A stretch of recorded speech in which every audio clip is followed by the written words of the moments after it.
bunch of misfits I ever set eyes on. Good morning, Misfits. You are tuning into another episode of the Misfit Podcast. On today's show, Quarterfinals is back. We're going to talk through what you can expect in quarterfinals, how we would go about prepping, how we're going to go about prepping. The Misfit Athletics quarterfinals peaking phase starts on Monday, February 16th. That'll be a few days after this drops. We'll have the free trials turned back on. But more than anything, whether you're following the programming or not, again, the idea is to tell you what you can expect quarterfinals to be based on past data. I always think that's super helpful. And then how we use that to get people ready. Before we do that, as always, a little bit of housekeeping, and then we will jump right in. Paige, you have a funny, I'm looking at the notes here, shout out of the week. What you got? Yeah, I'm going to talk about the yappers on Fitter. We got just a couple people in there that keep the train going. Yeah. Midlife crisis. I don't even know who that is, but dude, they make me laugh a lot. Right. They're an Aussie. I do know that. And I've tried to figure out who it is and I can't, even with like the data that I have. Like the customer data says midlife crisis. I'm like, wow, this is great. Yeah, I mean, they keep the culture of Misfit alive in that app, and they're all on the leaderboard, things like that. So shout out to those guys. I'll do basically the same shout out, but in a different spot. I just think the athlete IQ exercises and then the open simulation stuff is really putting people in a much better place to understand. And I've talked about it in the past, we'll do an athlete IQ episode and we'll say, you need to do this 150 times a week. And this is how it is. And I think the overall concept is just so huge that it's like, where do I start? How do I start? And doing the worksheets and having people talk through stuff, you can really see, I think it's hard for people last week's with the super heavy squat snatching in there to dial things back and actually, scale it to the percentages that we recommended. But so many people got such a good workout there, and they'll know more about what they can actually do and accomplish when they have a ladder like that, because they, you're not sure where you're going to land if, let's say it's 2 rounds or 5 rounds of how it ascends. You're not positive where you're going to land, but I think more when you scale than when you just go in and do, I did see there were a few people that only did the first round, and there's actually nothing wrong with finding that out as well. We talk a lot, definitely talked at camp, but we talk a lot about making a bunch of mistakes with athlete IQ exercises is half of the point anyways. So I just thought it was cool that we're continuing to roll in that way. And then a little preview for this week. This week's is highly accessible and very dirty. And I'm just excited for people to dig into that side of it and see what it's like to do the athlete IQ exercise when we know that it's a cardio stimulus and we know that, certain strategies are going to work in certain places. But there's actually this one is intentionally a bit of a puzzle. There's more to this than you would think, and I'm intrigued to see people's sheets this week. So if you're listening, you have no idea what we're talking about. We do an open simulation workout every week, and in the Telegram group, which is free whether you're on the program or not, we do a sheet where you put in how long it's going to take you to do each movement, and then what your strategy is for that, and then the exercise afterwards below is to have the actual factual information, and then you try to learn from what you did. So keep your eyes out for that. Join the Telegram group. If you're on our email list, you've got probably 5,000 invitations down there at the bottom. All right. Sponsors, ways to support Misfit, ways to support the show, our programming. Obviously, we got those free trials turned back on for the quarterfinals prep peaking phase. So you can click the link in bio on our Instagram, get signed up on Strivey or Fitter. Also, if you're looking for our affiliate programming, that's teammisfit.com. Teammisfit.com, click on sign up now, free trial at SugarWOD, StreamFit, or Push Press. If you want to see what subscribing on the website looks like, shoot me an email, coach@misfitathletics.com, and I'll get you a sample and we can hop on a call if you want to talk through all that good stuff. I would tell you to go buy the new shirt, but at the time that this drops, You will not be able to buy that anymore. I'll probably throw a few in the store afterwards for you people that are going to contact me 1 hour after it shuts down, but it'll just be like 2 to 5 shirts total. So sharpentheaxe.co.com, where you can find all of your Misfit gear. And last but not least, Gorilla Mind is sponsoring this episode of the podcast, gorillamind.com/misfit, or just use the code word misfit at checkout. There isn't just a product of the week, there are products of the week. I think they got clobbered on Black Friday because I like to mix my, so for the proper fans out there, I have recreated our Recover product with 2 of their products. So I buy the vanilla ice cream Gorilla Whey that just came back in stock. And I buy I bought the other one, but I haven't tried it yet. So Paige can vouch for the other flavor. But their intra workout, the strawberry kiwi, I mix the vanilla ice cream protein with that. I get protein, carbs, electrolytes, and creatine. Stop me if you've heard that before. And we get it all in one go there. I do stick with the 1-to-1 ratio. So like you got to do a little math. Reach out to me if you need to, but I do 40 grams of protein, 40 grams of carbs after each workout. So there's a lot of stuff that's restocked, but that, and then I always point to the can up over my shoulder here. White Frost is finally back in stock. That's my favorite energy drink flavor that they have. So I have a nice little restock coming for that. So gorillamind.com / I can't say slash today. I keep saying flat. /misfit, or use the code word misfit at checkout. All right. Quarterfinals is back. And I want to be nice. I don't know if I do. Some part of me wants to be nice. We got open signups in a better spot. You'll find out. Yeah, I guess. Open signups seem to be trending in a positive direction. They're higher, quite a bit higher than they were last year, trending back towards some of the really good years. I think we're right around 100,000 right now, somewhere in that range. And they brought back quarterfinals. And if you were around in the heyday when the crowds were so crazy at the CrossFit Games that it was like hard to leave your seats after an event, when there was the magic of someone from your gym trying to get into regionals, that sort of thing, bringing quarterfinals back is a step in the right direction to get back to that place. I think a lot of the signups that we lost last year were because of quarterfinals. Obviously, there were other reasons why people didn't sign up, but I also know that when you participate at a local level, you realize that people who aren't huge fans of the sport need some sort of connection, and quarterfinals, I think, is that connection. Now, unless, and I honestly am thinking about trying to get one of the CrossFit nerds to join the show and explain this shit to us. The way that I understand the way that they're doing semifinals invites is just like we're driving in the right direction and then we're pulling the e-brake and jamming it in reverse and going in the other direction. Are they inviting the same fucking people to every single quarterfinal? The top 20 from the games?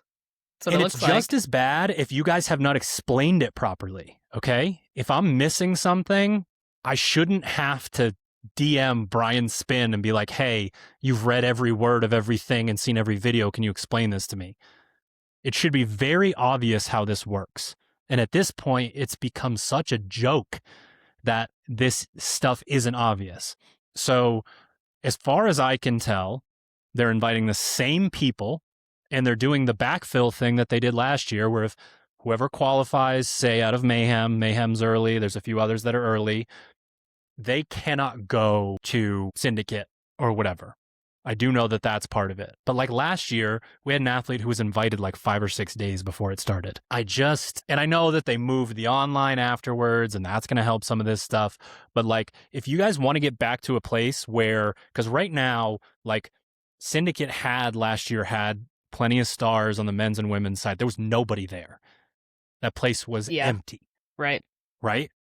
If you want the crowd to come back, if you want the money to come back, if you want the signups to come back, you need to give opportunities to the not household names to make it to that place and to have a spot like in the spotlight that will get their whole family to come. Like that's where all the people came from, Mhm. right? They came from your gym. Your gym qualified, someone in your gym qualified. We all got together. You basically just partied the whole time, like, or at least most of the people did. Yep. And it's just like, we can do that. It's very possible for that to happen. But there was the whole narrative last year of like, oh, well, people are just going to go online and none of the stars are going to want to go. And it's like, we just overcorrect back and forth and back and forth.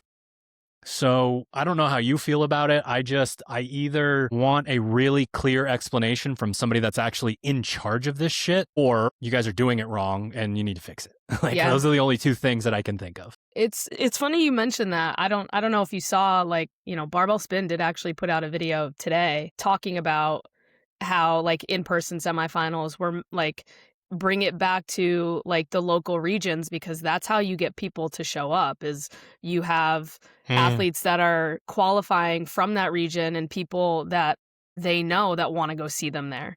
Like, it's not, I think the participation at semifinals isn't always about going to see the top athletes compete. It's about going to see somebody that you're invested in, and that brings people back to those places and gets crowds to show up. And I think that's a big part of it that we're missing. I don't have a lot of free time. Sometimes I have more free time.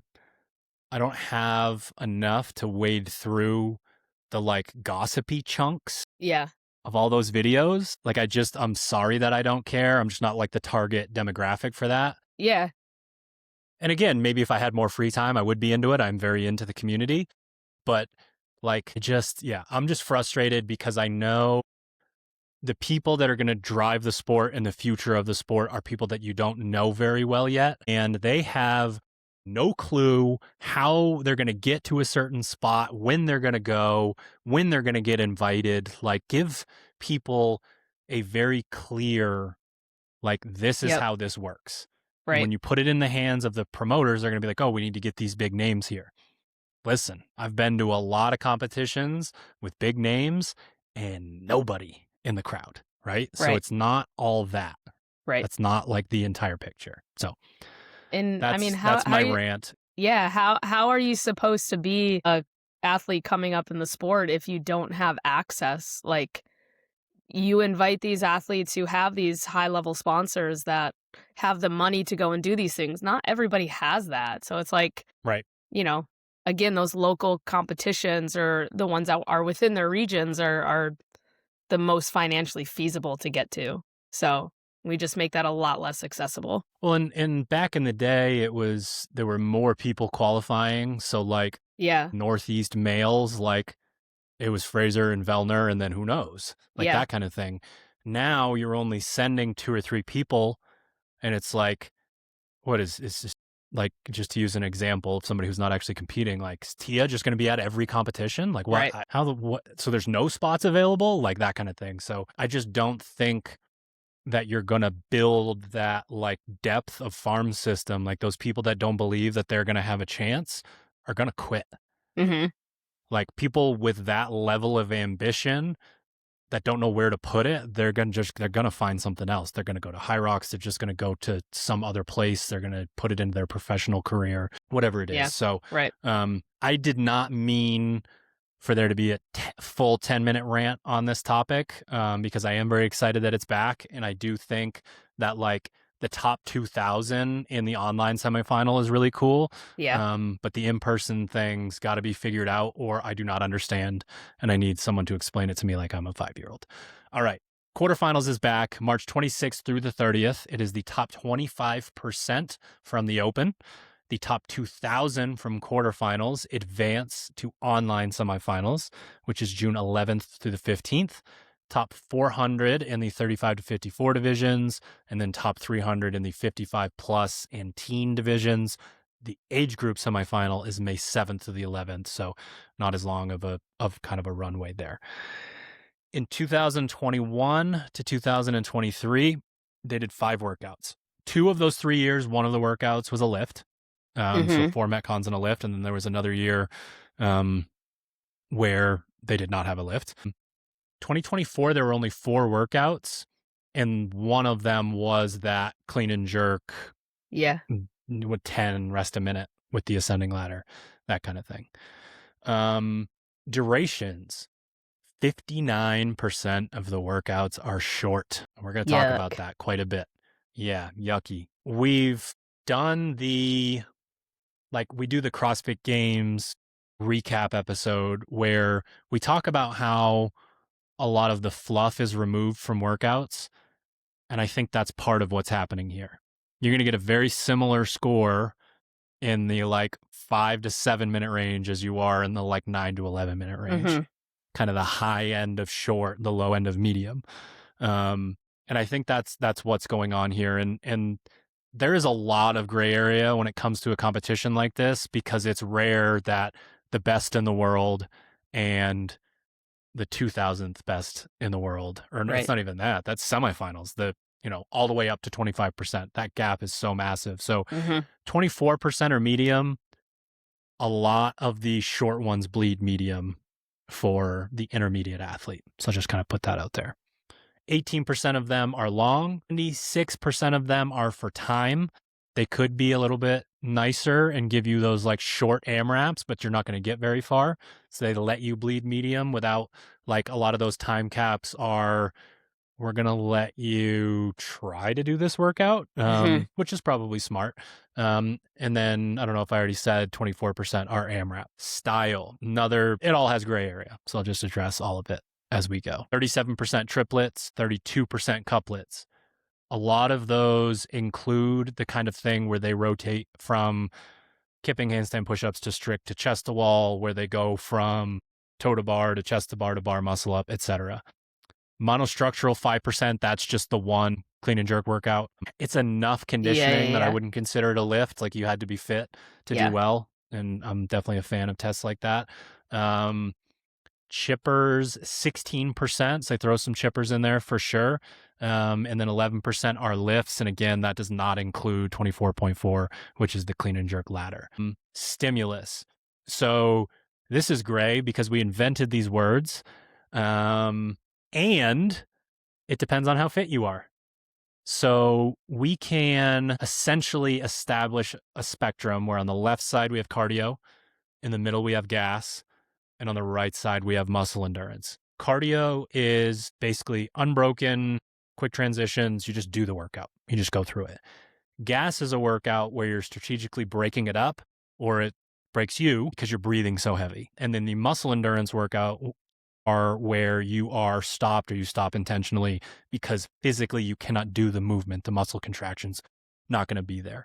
The easiest representation of that is something like a strict handstand push-up. If they have that in a certain amount of volume, it's not going to be cardio for anybody. Now, the fitter you are, the more to the left you are, the closer you are to turning muscle endurance into gas into cardio, that sort of thing. The less fit you are, you can turn cardio into gas, and you can turn gas into muscle endurance. So what's important here, the reason we talk about this for people even outside of the Misfit ecosystem, is over 50% of the workouts are muscle endurance. They take this platter of movements that they don't want to have in the open, and they serve it to you in quarterfinals. And for your cardio masters, it's well, shit, take me back to the open. And for your more skilled athletes, potentially someone who likes pulling or pushing a little bit more, certain workouts are hell yeah, this is my kind of thing. So over 50% of workouts are ones where you are served with, and it could be barbell, but it's typically gymnastics, could definitely be weighted, where you're just served with movements where it's I need to know how to break these up strategically, because doing them all at once is going to be a problem. And even if we lump together muscle endurance and gas, that's 80% of the workouts. Yeah. Athlete IQ is so paramount here. Cardio is also an athlete IQ test, but it's kind of like an idiot test. It's do you have the base knowledge of how to execute this? So that is there. But if you are a really solid fit person that just doesn't know what they're doing, cardio can also be a problem. But I digress. So we need to know how to execute these workouts, because they are putting a bottleneck in them, and they can be different bottlenecks for different people, but they're putting those into the program, and we need to be able to identify them in training, not only so that we can say, okay, wow, so we got to go get better at these things now, but also I know what I'm going to do when I'm faced with this. And we do it in a bunch of different ways. You know, one of the hunterisms is dropping you in the desert, where Hunter writes a workout and it just says like 40 muscle ups in the middle of it, and you're like, Still so remember there that. are a bunch of I think it there was are 50. a bunch of ways to. Yeah, it was 50. I still need to release Hunter's Revenge. So Hunter wrote a workout. Hunter snuck into the. Actually, no, it was open prep. Hunter snuck into the open prep sheet and dropped it. He put a turd in the punch bowl. And I will release it for fun. It just did not fit the program or the timing at all. It was actually for this last week, too. It right? was. Yeah. Yep. Yeah. He went rogue in a big way. But I will release that at some point. So we say all of that because that's what we can expect. And I'll talk about the movements as well before we get into the prep.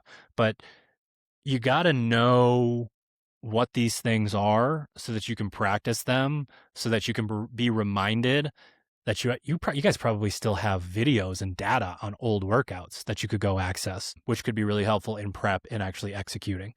So when we look at the movements, we have 4 that have been in every single quarterfinals: rope climbs, rowing, burpee box jump overs, and some handstand push-up variant have been in every single quarterfinals. Rowing and burpee box jump overs, you better be fit, but you also better be efficient. That's what's cool. You can be pretty fit and not row with very good form and kind of give the points back to your opponents. Burpee box jump overs are just such a athlete IQ conundrum for a lot of people. So something to work on, something that is in quarterfinals prep a lot, always. Rope climbs are awesome because there's a huge fitness element, but it's one of those movements where if you can really, really, really figure out the technique, you get to pretend you're fitter than people that are way fitter than you. Right. And there are a lot of people who are just so good at CrossFit that no one's ever told them that they climb rope like an asshole, because they're like, somebody should beat me if they want that, but you can make it easier, I promise. And then the handstand push-up is a bit of an outlier there, because the kipping handstand push-up in moderate volumes is just like the rope climb. Like if you know what you're doing and you're fit, you're going to be totally fine. But the second they take them to a certain place, it's very individually specific. Yeah. You got to know, are you fast twitch or slow twitch? And we got to know if you're a puller or a presser, right? Like those things are huge, because I love quote unquote handstand push-ups until I don't.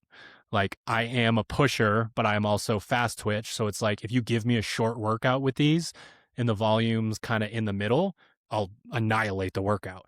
But if we get into a place where I'm accumulating waste elsewhere and it's kind of dragging on and then I go back to it, I have problems there. We have 4 movements that have been in 3 of the 4: GHD sit-ups, muscle-ups, snatching, and wall balls. The GHD sit-up thing just kind of is what it is. Castro didn't put it in the last time. After we were like, all right, it's in every year, you got to do 8,000 of them. We're still going to do quite a few. Actually, I had somebody reach out this week that was like, you said on the podcast that it was easy to get better at GHD sit-ups. And I was like trying to think of the context of when I would have said that. And one of the things that I've said a lot of times is, when you need to get, as a coach and a programmer, an athlete better at 30 things, one thing's pretty easy. And I might have been talking about it in relation to GHD sit-ups. The thing is, it requires a significant amount of patience on the side of the athlete. Like if you did low volume, high frequency GHD sit-ups for, I don't know, 6 to 9 months, like really manageable doses, but like 2 or 3 times a week, and got yourself to a baseline, and then we just worked on them once a week, you'd get way better. But like, people want the 5-minute abs version. So GHD sit-ups are unique. I would love to see them in an actual like burner of a workout instead of like park your ass on there and do 800. Yeah. I thought it was, They well, did that one year for Masters, didn't they? The they tall box did, jump. but they did, but people were like, it was it was an exaggeration of it, and it was so much of a merry-go-round that people were like jumping into the GHD and not remembering to touch the pad. So it was like careful what you wish for, maybe. Yeah. A little bit. It was strict That one handstand was kind push-ups of funny too, to right? watch. Yeah. Yeah. So like, Box or you're jumps? getting bottleneck there. Yeah, tall box jumps. Right. But I think it was all manageable. I just remember it being like mounting and unmounting the GHD at an alarming rate. Yeah, Like, right. I better get out of the way. Yeah, if Maybe you're good it's- at the movements. Exactly. Snatching, you know, it's the movement. It's an amazing stimulus bomb. It requires coordination. It requires mobility and stability. It should continue to pop up at a very high rate because of all of the boxes that it checks. And then wall balls, they've put them in some nasty workouts. Yes, they have. If I remember correctly, gnarly. all 3 times they were really bad. Mm-hmm. And that makes me happy. Yeah. It's just a dirty old, it's a squat, it's a press, Right. it's, again, movement efficiency is at a premium. There are people that should be good at wall balls that aren't because they're jumping all over the place. So 3 out of the 4 years with the wall ball. What's the third one? We had the rope climb, shuttle run, wall ball. We had the burpee box jump over wall ball. The burpee box jump over wall ball was 2024. 21 and 22, they were, I think, both with rope climbs. Was it GHD rope climb wall ball the first time? Can't remember. We had GHD rope climb pistols one year. Right. Yes. I don't know. I'm drawing a blank. But I do like that they, they're bringing the wall ball in. It's such a simple movement, but they're going to be like, here's a high volume dose and here's like a ascending volume dose. So like, just the variety that they brought with it and the stimulus that it brings is pretty wild. 120 wall balls, 120 calorie row. Remember that? Yeah. Yep. That's a real hoot. Yeah, how could we forget about that? Things can get so bad that you forget about that specifically. And then last but not least, we got 3 movements that they've done twice, and then a lot of movements they've done once. And I won't subject you guys to listening to that. So clean and jerk, front squat, and pistols have all each been done twice. So it's a good list. It's a pretty well-rounded list. The usual suspects are down below, variants of different things. Like they've done squat cleans in the same in a year that they haven't done clean and jerk. So technically you could say, that we've cleaned 3 times. That could be added to that list, but none of it's going to be super shocking or surprising. So do you find it interesting that like handstand push-ups have showed up so often, but yet all the pulling gymnastics have not? They haven't. I said muscle ups, right? Yeah. Was it muscle 4 ups was or in 3? there. 3. Muscle ups 3. is 3. We've got toe to bar, bar muscle up, chest to bar have all been in once. They are always there, but the pulling gymnastics are significantly more accessible to CrossFitters because there's so much pulling in the sport. And I think the barrier to entry is very high for people in the open to be able to do the handstand push-up. So I feel like they just moved it. Okay. It's fair. Because we definitely did more handstand push-ups back in the day in the open. Yeah. So I feel like that's one of the reasons why that's been moved, because as we know, the leaderboard is what it is at all levels in CrossFit. So they know that they can get the test and get the right person roughly to win the open and be in the top 10 without putting those skills in there. I also think that just demonstrates the power of CrossFit, that someone could be good at each level, even if the programming changes a ton. Okay, so quarterfinals prep, like I said at the beginning of the episode, starts this coming Monday. And I'm going to do my best to explain how we are doing quarterfinals prep, but also talk through just kind of the expectations of what you would need to do to prep yourself. Say you were on a different program and you were auditing that, you wanted to write your own programming, etc. So one major change, it is 2 on, 1 off, 3 on, 1 off versus the opposite. You can shift those days in whatever direction you want. So it will be posted as Monday, Tuesday, rest Wednesday, train Thursday, Friday, Saturday, Sunday off. A lot of athletes when they make the jump from open prep volume to quarterfinals prep volume, need those weekend days. It's one of the reasons why we program the way that we do, not just because we're prepping for quarterfinals to be in the back half of the week. So if you need that extra time, I do recommend doing the Monday and Thursday rest days so you can shift those. The peaking schedule itself is the way that we have, and of course these things have adapted over the years, but the way that we've prepped athletes for semifinals in the CrossFit Games for a pretty long time with a very high success rate, just in terms of I finished in this place last year and I moved up the leaderboard and finished in this place this year. So we know that it works really well. And those athletes are almost always remote coaching athletes, or at least have, a direct line to me. And that is the environment in which we create a lot of the stuff that ends up going out to the masses in that remote coaching setting. But my question has always been like, I think 3 years ago was the first time that we did a quarterfinals peaking phase for the masses. And it was like, we know that drawing it out for that 7 weeks or that 8 weeks is probably not necessary or realistic for a lot of people. So we decided to try out the five-week version. And we have had a Hatchet athlete who has never qualified for semifinals qualify for semifinals by following the Hatchet variation of the quarterfinals peaking phase every single year, which just gives us proof of concept and something to build on. And when you're looking at a smaller cohort, it's easier for me to reach out to them and say, hey, how did this go? How do we make it better? What did you struggle with? What did you not struggle with, etc. So the principles that we use within this peaking phase are what have gotten the best Misfit athletes over the years, the finishes that they have in terms of a program being successful. Obviously, always have the asterisk, the athletes are the ones actually doing the work. So that's where this comes from, this style. Important, who should follow what? If you are a pro and you are pretty damn sure you're going to an in-person semifinal, that is the program that you should follow, the subscription that you should get.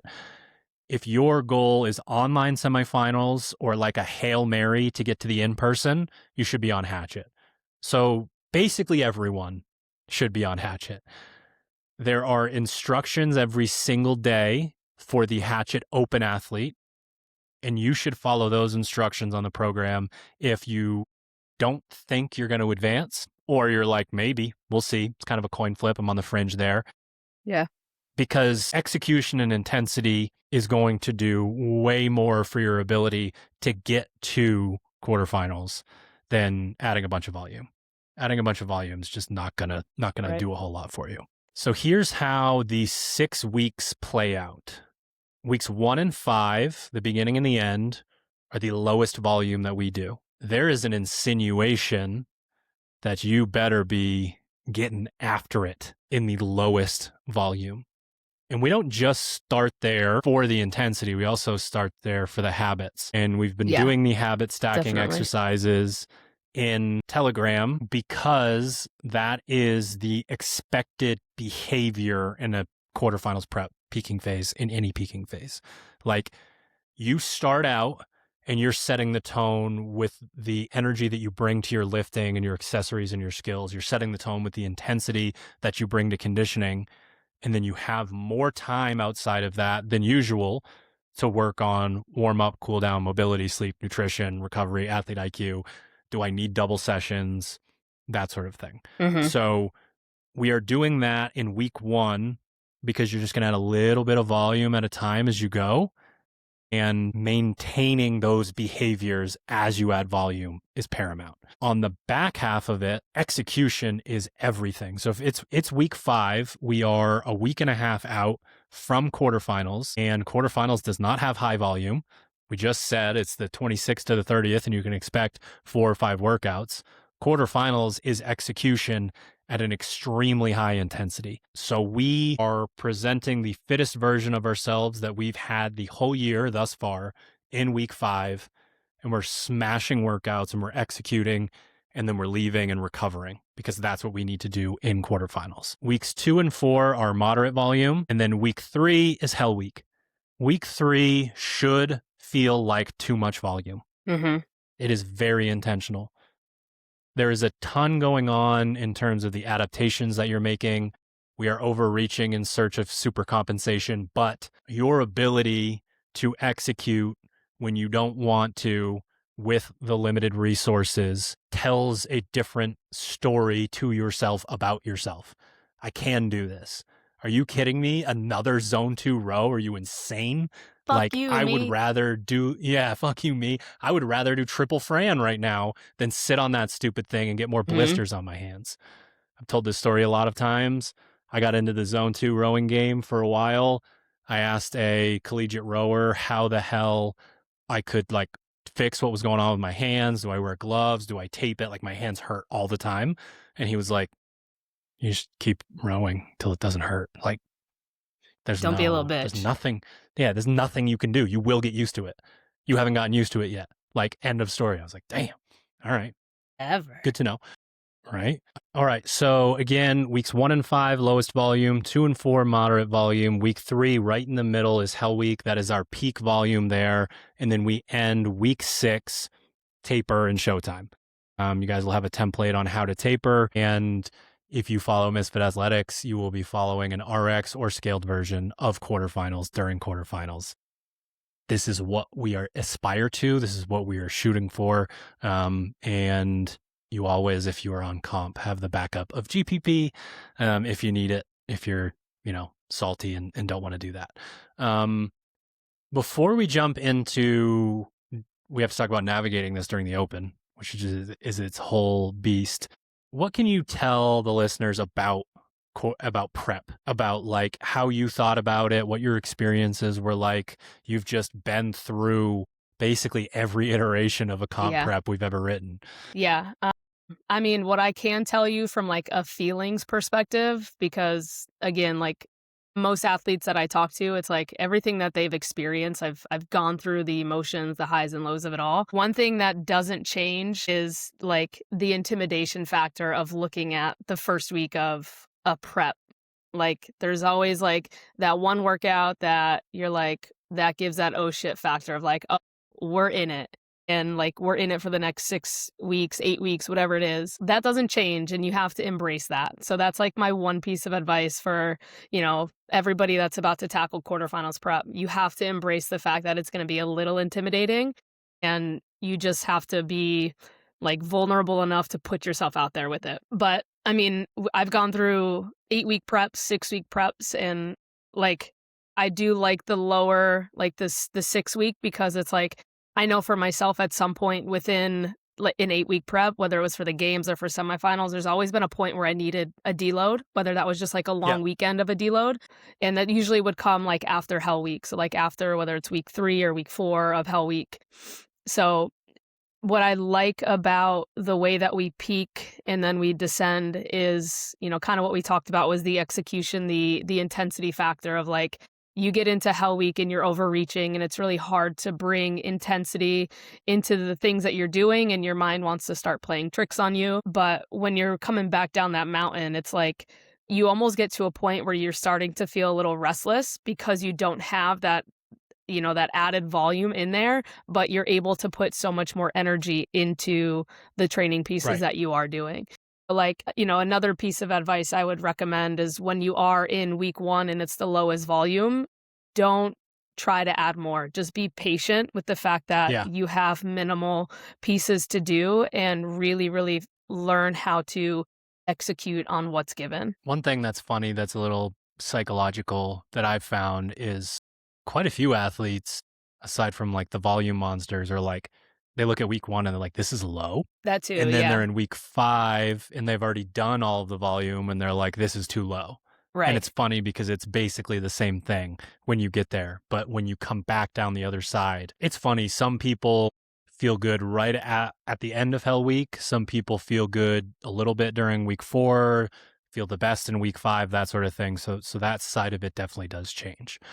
Navigating a program like this during the Open. 26.1 is in week 2, 26.2 is in week 3, so Hell Week, and 26.3 is in week 4. One thing that Paige definitely noticed in our programming meetings, and you will definitely notice, is the second the open ends, not fucking around. So if the gloves were on, sort of, they're not after that. You can tell literally the day after the open ends. It's like there's some workouts in there that are just a little bit of a like, hey, we have a different thing that we're looking at. So let's talk about it from the perspective of the quarterfinals athlete versus the open athlete. A quarterfinals athlete is going to, on the day of the open workout, they're going to prioritize the open workout, and then they're going to add volume after based on that. But there is an expectation to do more. Some athletes will feel okay to do, the full training day, and some athletes won't. It is really important that you get right back to it, that the other days are very much that, you get back into the rhythm and you get back to work. So that's just sort of something that's very important. You have to be able to live in that headspace for a very short period of time, and then get back to prepping, because it's going to be a little bit of an issue if you don't. Yeah. When it comes to Sorry, it's kind of No, go ahead. No, you're good. Someone who gets off track with their nutrition for a day. It's like you just have to hop right back on the train the next day, just to give that some perspective. You get like half of a training day every week that is just locked in to the open. Yeah. This is one of the reasons why we're doing open simulation, because that's not the only thing that you guys do on that day. If you're trying to prepare you for the moment of getting that done and then essentially getting back to work. Redos are interesting and tricky, and I think there's a huge spectrum here. My general opinion in a vacuum, in a bubble, is I love redos. That changes a little bit during a quarterfinals prep. Like if we're on the fence, we're not really sure it makes sense for a redo, quarterfinals prep is a reason not to redo it.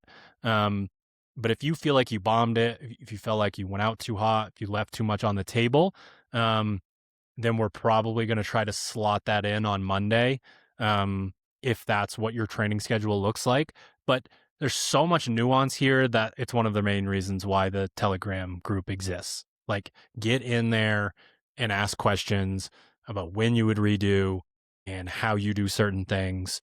The day before every open workout is very doable.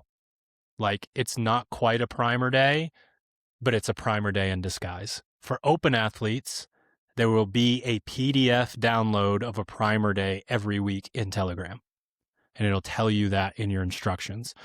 So you're on your instructions for Thursdays, and it will basically say, like, quarterfinals athletes, do all, open athletes, download your template in Telegram. And you will get a very traditional primer day because you're prioritizing what you're doing there. And redos for an open athlete, I don't want to say they're mandatory, but they're damn close, right? If you are like a fringe quarterfinals athlete, or if this is your Super Bowl, like, you should be redoing workouts most weeks. Every once in a while, you knock one out of the park, it's long. Okay, I could change this, and I get one more calorie. But a lot of them are tests that we don't have the exact answers to. Then you get the answers, and then you get a chance to retake it. Anything to add there about navigating quarterfinals prep during a competition? I mean, there's the stress management that you really have to kind of keep as a priority of, like, we've talked about it with the open sim that we've been doing, is like, it's going to add that heightened sense of like alertness and like the anxieties that can cause cause and things like that. You just have to find things, maybe it's outside of the gym that are, grounding for you, that, kind of bring you back down to, all right, I just competed in the open workout. Like, how do I get back into my just like everyday routine? Just, kind of how we just talked about with the nutrition stuff of like, how do I just get right back on track? And again, with that heightened sense of alertness and the stress that it can cause, is like, you just have to be a little bit more like hyper aware of those things. Yeah, for sure. All right. We already talked about the habit stacking a little bit, but the narrative and the big idea that quarterfinals prep is starting, I want you guys to take it very seriously. I want you to pretend like you're a professional athlete. When you walk through the door on Monday the 16th or Tuesday the 17th, I want you to feel a little bit different. I want you to carry yourself a little bit different. I want you to set the tone with these behaviors. And if you can't do all of them and train, you're probably training too much. Like, I would rather see, again, I'll read the list that I wrote down: warming up, cooling down, your mobility, sleep, nutrition, recovery, doing your athlete IQ work for most workouts. And then, like, do you have time to get in you want to do that second intense piece, but if you do it right now, it's going to be a problem. So you either got to leave and come back, or you got to go fuel and, hide in the coach's office for a minute and then go back out, that sort of thing. So those habits are mandatory. The higher end of the volume is not. So I just want to put that out there again. I talk regularly about, if you're not sure whether you want to be like a high level competitor or not, there are times in the year where you can try the lifestyle on to see if it fits, to see if it, excites you and motivates you, or just, drives you into the ground, because both are definitely possible. Some people get driven in the ground and get excited, and then we can talk about what that means. But I think pretending to be just one step above where you currently are at, or where your behaviors are at for these 5 weeks, could tell you a lot about yourself, about your training, about your aspirations, all that good stuff. Yeah, I think even, if you kept your volume pretty normal to what you do on a daily basis, like testing out double sessions, it's not necessarily about adding more volume always. Sometimes it's just like splitting the stress of training pieces of, like, I'm going to get in and really put my focus on this, and my intensity is coming from the focus that I'm putting into my lifting, and my second session later in the day is about putting the intensity into my conditioning piece. So, just to kind of give a different perspective on, like, double sessions doesn't necessarily have to mean more volume either, but it is something I think that's worth trying out, even for, a quarterfinals athlete, even an open athlete that's, got a decent amount of volume that they do. Yeah, I can think of a few examples. So we've talked on the show, gave the shout out a few weeks back to McKenna for, basically becoming a full-time CrossFitter for, this part of her life. And she's not going to get different volume than everybody else, but I'm going to write double sessions in there. And there's two very important reasons. Number one, if you leave and refuel and rest and then go do it again, the stimulus is better. You are getting better at a faster rate than other athletes. But that's also a skill. And any level of competition requires you to go up and down and then back up and then sometimes back down and back up again. And your ability, it's not that easy. Like, for me, naturally, I would rather have a long training session than the idea of getting your shit back together and getting back there and doing it again. And you have to train that. You have to get better at that. So you can get better at a faster rate than other people who aren't doing so. You can execute better than they can when quarterfinals rolls around. And we're going to talk through the strategy of, here's what we're going for in the AM, here's what we're going for in the PM, etc. So there's multiple reasons to do that, and volume won't come into play until probably week 3 related to that. Yep. Weeks 1 through 3, low, medium, highest volume, stimulus is everything. You should be in a pile of yourself regularly. And of course, there are more opportunities to learn and things like intervals. And we'll talk about a special version of intervals that you guys get to do that Paige is very familiar with. But I just cannot stress enough that you need to go there in these pieces. And one of the reasons why this became a narrative that we put out there is because I've had a lot of athletes dealing with injuries during these. That's and where I it's was like, going. well, we either need to stop. Like, this is too much. This isn't a good idea. We're not, we're sitting this one out, like that kind of thing. Or we need to accept the fact that there aren't a lot of injuries that make it so that you can't sit on an echo bike, right? Like, if you can't ride an echo bike, something is very wrong. Right. A lot of people in CrossFit, when they're super stressed, deal with elbow, shoulder stuff. wow, you can run a lot. You can ride that C2 bike a lot. You can squat and you can lunge and you can do all these different things. So you have had your two best finishes at the CrossFit Games ever with navigating this world in a pretty crazy way. Right. And you bought into the narrative that you could get stimulus, and you proved that you could. And we had conversations where you're like, am I even going to be ready? And it's like, how bad did that workout hurt that you did? And you're like, yeah, Yeah. bad. Yep. So I can't stress enough those 3 weeks of just getting after it. Like, don't Yeah. be a dum-dum. If it's 20 minutes long, you shouldn't be redlining 2 minutes in. But like, if you feel like you're leaving too much on the table regularly, you're not doing it right. Yep. Yeah, I mean, that's exactly where I was going to go with that is like you are still getting really, really fit, even if there are movements that you have to kind of shy away from right now due to an injury. And, you know, obviously, I think for most people, the goal is like, I'm staying off of these movements because this injury is something that potentially will get better before quarterfinals rolls around. So it's like, you know, you're still getting a ton of different movement patterns that are going to keep those movements that you're not doing like pretty fresh.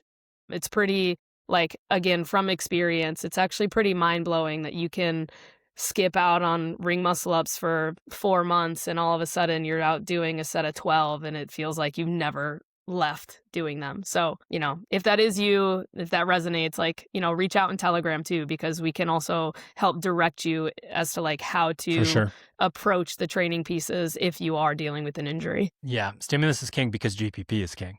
Yeah. You know, stay fit and you will do very well. Weeks 4 and 5, we need to be very sports specific in our execution. And we need to be at this peak version of ourselves that we've tried to create throughout those first 3 weeks. But now we don't want to get cute with our training, but we have to make sure that the athlete IQ element is staring us right in the face. And we're going to be in Telegram talking to you guys through this stuff. But weeks 4 and 5, like if you are fit, strong, skilled, but like a bozo, please ask for help. We will help you. We know how to help you. You know, we had a few people at training camp that were like finishing workouts that they never would have been able to finish. And this is based on their own feedback. And they're like, you almost kind of just had me like stand around in workouts. And then I got like 4 minutes faster. And it's like, you know, I can probably only do one clean and jerk every 10 seconds at this weight. So do I do 2 or 3 as fast as possible and then I can't do them anymore? Or do I have the athlete IQ to wait and do those things? So weeks 4 and 5 execution is incredibly important. What I want to talk about now is how, if you follow Misfit Athletics, how is competition prep programming different than phase 1, phase 2, phase 3, off season 1, off season 2, etc. To start, you're not really personalizing it unless you're an open athlete and you're cherry picking and not really following the instructions. Everything is mandatory outside of the reps column. The reps column stays there. The volume is lower than it is normally. And we're just making sure we're greasing the groove on any movement patterns that are a weakness of yours that don't show up in that week's programming or that 2 or 3 day block. All of these, you don't have to memorize any of this stuff. All of these instructions are in there. We also progress through variance versus very standard linear progression. The easiest way to think about that is the lifts still stay on the same days, like we snatch on Mondays and we squat on Wednesdays, but the stimulus rotates.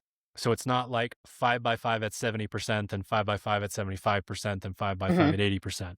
It's volume squats. Then the next week it's heavy squats. Then the next week it's speed squats. And we work through those things because we are chasing GPP. We don't know whether they are going to ask you to lift that weight once or twice Right. or 50 times. We're not sure. So we're going to expose you to the things that we know create a stimulus to get you better at each of them. The potentially more complicated, and you can tell me if I'm doing a good job of explaining this page, is the quarterfinals specific movements are prioritized. Let me see how I want to say this. So the quarterfinal specific movements are prioritized, but we're not going to stick them like right now, for instance, we're doing the deadlift wall walk. Each week you're going in and doing that. We're not going to pair movements like that together. And we're also not going to go like this many sets to this many sets to this many sets. It's going to be, I want muscle ups to show up in intervals and metcons and skill. I want lower, amount of reps in a set, a ton of sets. I want the opposite, all of that different stuff. So we're creating the adaptation through variance basically in each and everything that we do. Yeah. So basically, if you looked at a single day of programming, you probably wouldn't be able to tell the difference, but you guys will definitely be able to tell the difference over the course of the whole thing. Yeah. I think you can kind of just think of it as the rotating stimulus that the lifts are going to go through, just in a different sense. Yeah, exactly. So, just to kind of give a little bit of a comparison there. We also, those quarterfinal specific movements, there are enough of them that we can't just program the same thing over and over. So you're going to have 2 mandatory skill sessions per week that are going to have the movements, the muscle ups, the rope climbs, pistols, that sort of thing. Those are going to be on their own twice a week. We are bringing back, this is a staple of competition preps called in-WOD lifting. You guys will recognize it when it says as part of your warm-up for your Metcon, work up to a heavy single on this lift or a double or, drop and reset triple. And then we will do the actual weight in the workout. When we do it in competition prep, though, it's almost never percentage based. That will only be in an instance where you need to scale. So we'll give you your do not exceed numbers when it comes to that. But in-WOD lifting is essentially just, there's a lot of it at the quarterfinals and semifinals level where it's like, how do you navigate a workout that has a really heavy barbell for low rep or a moderate weight barbell for a decent amount of reps? We got chippers. Don't program a ton of chippers. I don't want to throw shots out at other programmers, but the amount of shit that I see in the off season where people are doing workouts that have got 19 movements in them, I'm sorry, like you're going to get a good stimulus. You're not going to get that much better at those movements. We joke that when you're not that fit, couplets are like the worst thing ever. And we talked about there's a bunch of couplets. So that's a bit of a side tangent there, but we need to know how to execute chippers. So I personally think of chippers as like straight up athlete IQ tests. We put all these variants of movements and like this one in there looks like a throwaway, and then you execute it at a high intensity and you realize that it's affecting something that's happening later in the workout. I'll give you guys some of the answers to the test. I am almost always trying to run interference in chippers. I want your hip flexors to feel terrible, or your grip, or your shoulders, or just a nasty leg burn kind of a workout. I want to put you in a place that challenges you to figure out the best way to execute once you're just not in a good spot, basically. Yeah, I think, like you said, you can look at this and it looks like, a throwaway movement or like you don't really understand it, but you're going to figure out the intention as you work through the workout too. So, and that's, those are the types of workouts where I think you have to have the most like, this is my plan going into it, but it's most likely going to be like, okay, I have plan A, but I'm going to need to maybe fall back to plan B or plan C. So it's like, you have to have that flexibility of the athlete IQ to really be able to execute on them. But you're definitely going to learn a lot within those pieces. Something that's similar but different, and the exact thing that I was just talking shit about, movement family chippers. So we are looking at the type of workout where we typically do it in an interval fashion, where say interval 1 is toes to bar, interval 2 is chest to bar, interval 3 is bar muscle up. That can obviously very easily be flipped. And again, athlete IQ is really put to the test here, and it is a great stimulus. So it's not that we don't ever rely on something like this, but there are coaches and programmers that overcorrect too much related to this, and that, kind of grunt work, bitch work type thing that is a staple of the off season isn't really there. Okay. This is one that Paige actually had her feedback on programming, and I don't remember what season this was. Part of me thinks this is the 24 games. Yeah, this thing was 2 years ago. She was getting much better stimulus in the mixed modality bitch work pieces. And if you've ever done mixed modality monostructural conditioning, just because like for me personally, like my legs burn out faster than my lungs do on a C2 bike a lot, and like my grip and my biceps, it's embarrassing to say, but on the rower fairly regularly. When I get to, you have a lot of affiliate workouts that are like that just because of how many machines are there. And when you do get to rotate and you don't get that localized muscle fatigue, you really can push. And then there's definitely a mental element to it, right? Like Yeah. if we're doing an aerobic piece and you got 3 machines in a 15-minute window as opposed to 1, it feels a lot different mentally. Like you're able to really kind of stay locked in. So we're going to do a lot more than you guys are used to. Quite a bit more mixed modality bitch work, also known as monostructural conditioning or conditioning 3. And the stimulus is just fantastic. And there are certain times when you're going to be able to hold a higher gear than is called for, but we always like negative splits. So we'll say do the regular gears first and then try to get faster if you can. And it also can just be easier on the body, right? Like a ton of run volume or a ton of skiing. There are certain things, you can really blow up your legs if you go long and are really pushing zone 5 on like a C2 bike. So it can just be easier on the body. And then we're going to be able to recover a little bit faster and kind of move forward. So yeah, I think like really keep in mind the intention with the gears that you're seeing too, because it's like we're trying to work energy systems and not necessarily like, you're improving different machines, but it's like, again, they're all like gear 1 is like gear 1 biking and gear 1 skiing. Like we're looking at those energy systems instead of like just the machine itself, if that makes sense. Like, so again, that adaptation there, like the mindset of like getting to switch machines is just to help you kind of stay like up on your pacing. Yeah. And one thing that's cool here is if you survived the Misfit off season, you're doing 50 wall walks in a workout, you're working on these machines and you're really putting in the time and effort that is necessary to move the needle in a single modality, you're going to be able to execute these workouts so much better.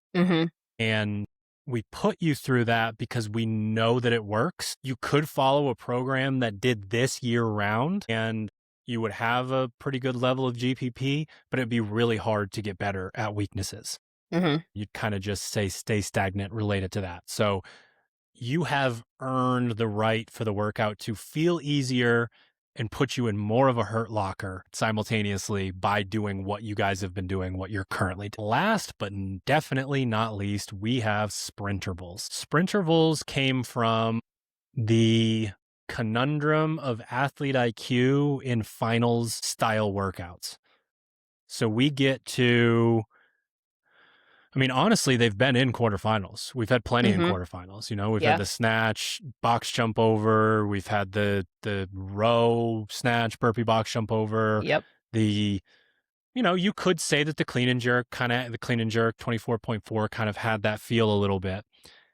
The problem is the risk on the stimulus and the stakes are so high in those moments that we don't know where the line is exactly. It's hard to find.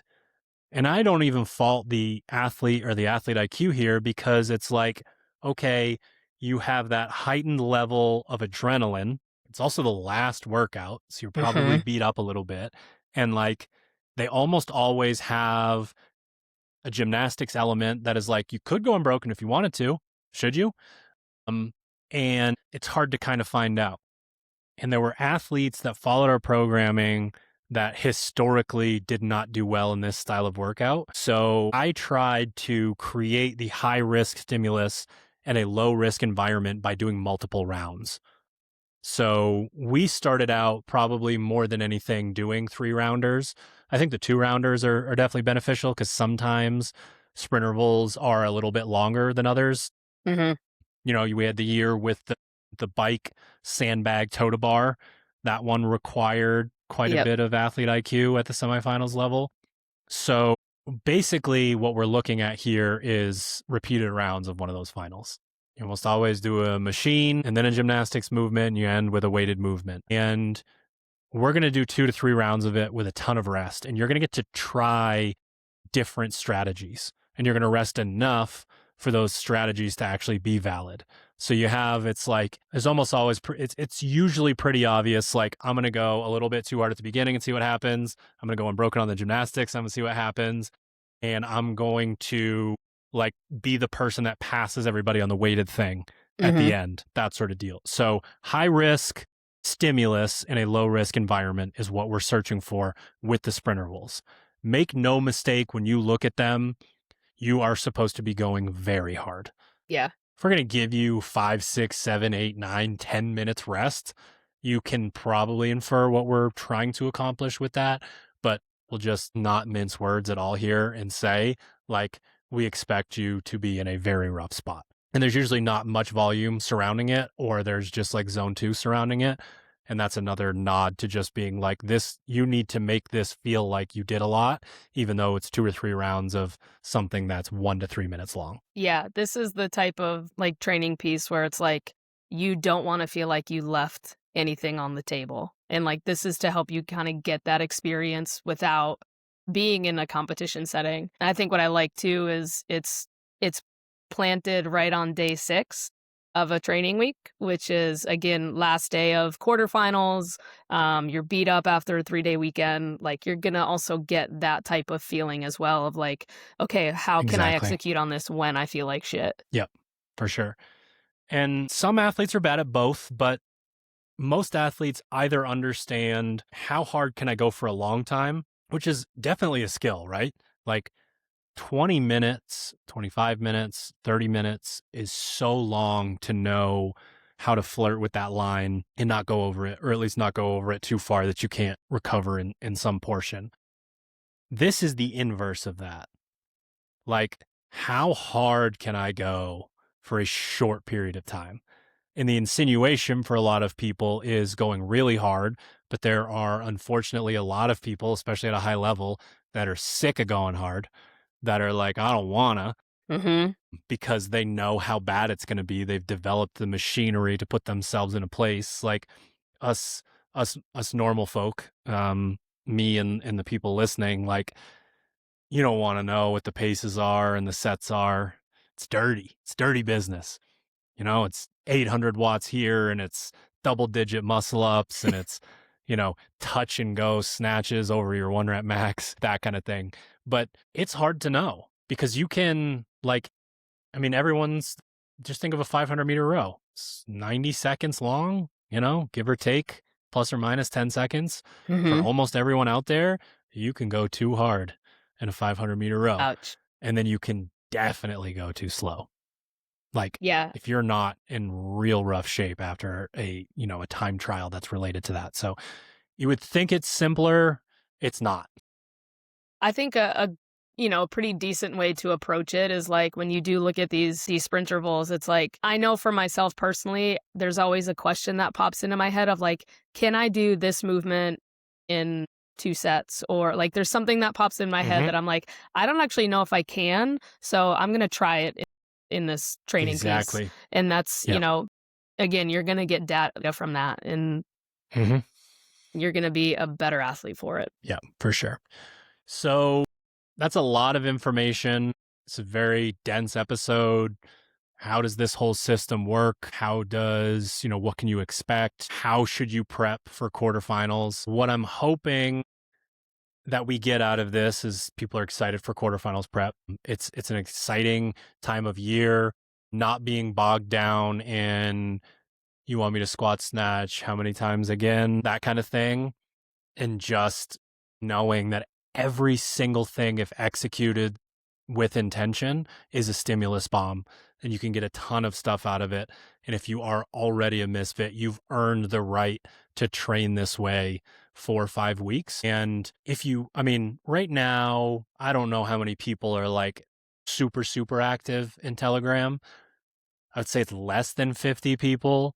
That is 10, 15% of all you out there. Right. It's a pretty low number compared to the people that are following. I highly recommend getting involved. Yeah. Get into Telegram. It'll be part of all the advertising that we do. We'll send out the emails. Put yourself out there, become part of the community. It will be incredibly helpful for you to do so. And yeah, I love the off season. I love the programming. I'm ready to go. I'm I ready to love get the after it. competition. I'm ready for the open. Yeah, come on. I'm ready for the open. I'm ready for quarterfinals. I'm ready for semifinals. I'm ready for the games. Like, let's get into it. And this time of year flies. Like, we talk about scary Yep. season, whatever the opposite of scary season is, like this time flies. This is that for sure.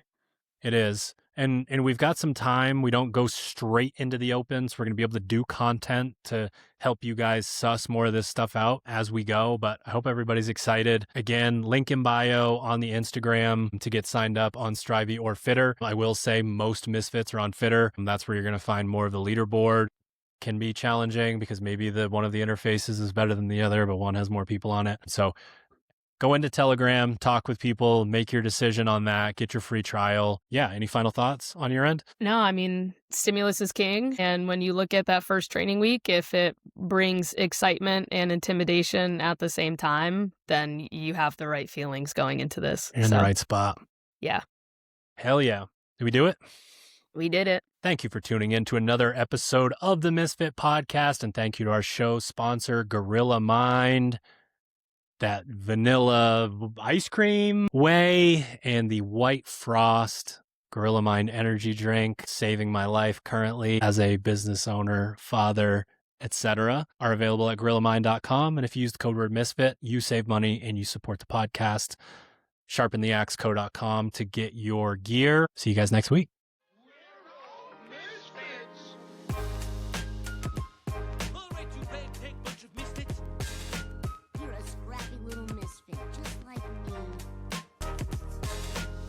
Biggest bunch of misfits I ever set eyes on.